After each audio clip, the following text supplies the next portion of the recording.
magaalaa bar magaalaa hoolaa kana magaalaa deemu. Magaalaadha. Magaalaa Tamboo. Magaalaa Sabti. Ay magaalaan Sabtii yoo dhaabbate. Weenneeti magaalaa Arbaa guyyaa Arbaa dhaabbanne maal ta'e? Guyyaa Arbaati. Eega. Weenni moo. Weennee moo maal ta'e? Ati eessaa jirtu? Dara kuraan dhufee sinyee. Maal ta'e? Darabbo. Miidhanii dhabuudha. Ayyoom irraa ka dhaabbate koo magaalaan tun. Arbaa janiidhu boo ati daakuma qabdu biyyumaa eessa? Quban qabu biyyaa beetee magaalaa birra deemnee naggata jirra beete. Ammoo milishaan eessa jirta? Milishaa tana turaan ma dheessine bakka milishaan dheessinee san booda dalagaa hojii teenya seenee jira. Boo milishaan bari dalagatin haa jettu. Guyyaa nagaan dalagattamaarra dheessite. Halkan ma dheessine. Amma akkuma hin qabne malee magaalaan turtee jirti yoo dhaabbatte. Nuti maal qofa nuti qilleensa torbaa sadiinuu magaalaan seenne milishaadhaa fi milishaan magaalaa isaan baaftee jirti. Torbaan sadii magaalaan seenne nuti magaalaan Sabtii dhaabbattee jirti. Boo saayiba kuma qabdu achi deebi dalagadhu.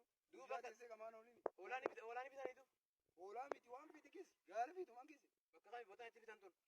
Boo Sabtii tana keessa jankaa Sabtii tana gama tulluudha taateen beene. Magaalaan tun egaa magaalaa horiidhaa bootaan qabduuf hin jedhamu hoolaa fa'aa. Maaliif akkatti bootan. Ati daakuma qabdi. Yaa quban qaban biyya. Saayiba kiyya. Hoolallee waan nyaatamaan jiru. Hoolaan boo kun gatii qaaltiin gurgura. Narraa gurgurtaa ogaara. Nan gurguree wayi nan gurgura. Yoo qotaadha malee. Laal jabaadha. Narraa gurgurtaa. Nan gurgura. Deemu dura wayi. Geessinee ma laalloo amma ni geessu wayi. Hoolaan ko sirraa qote malee. Waan jechuudha. Duubi dheeraa jiru oolte malee.